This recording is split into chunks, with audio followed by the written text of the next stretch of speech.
Bienvenue dans le cœur de l'info sur France 24. Il est 19h à Paris. Elle a une actualité au lendemain du cessez-le-feu. Israël accuse le Hamas de remettre en cause certains points. Ça sera dans 10 minutes.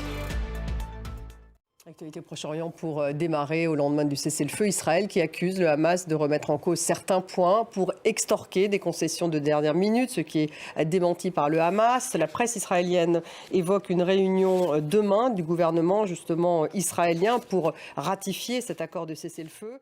L'accord de cessez-le-feu entre Israël et le Hamas est le fruit de longues négociations. Elles ont lieu depuis plusieurs mois sous l'égide du Qatar, de l'Égypte et des États-Unis. L'arrivée de Donald Trump a aussi été un déclencheur. On fait un point en images.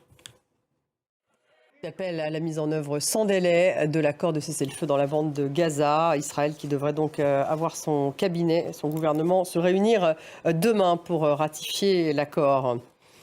Le témoignage poignant de Louis Arnaud sur France 24, ce jeune Français qui a été prisonnier pendant 2 ans dans les geôles iraniennes. Il a été libéré il y a à peu près 6 mois. 3 Français sont toujours en détention. On va écouter un extrait de son intervention sur notre chaîne. Keir Starmer qui s'est déplacé pour la première fois en Ukraine où il a rencontré Volodymyr Zelensky. Le Premier ministre britannique et le président ukrainien ont signé un accord historique. Aux États-Unis, c'est l'une des images du jour, le décollage réussi de la fusée du milliardaire Jeff Bezos, le fondateur d'Amazon, à Cap Canaveral. Après Elon Musk, c'est donc l'espace qui devient un nouveau terrain de jeu des milliardaires américains de la tech. Elon Musk, Mark Zuckerberg et Jeff Bezos qui seront d'ailleurs présents le jour de la cérémonie d'investiture de Donald Trump lundi. Lionel Feuerstein. Merci de nous avoir suivis. Restez avec nous. On se retrouve dans quelques minutes pour le débat. Il est consacré à la situation au Proche-Orient. Le cessez-le-feu est-il déjà fragile ?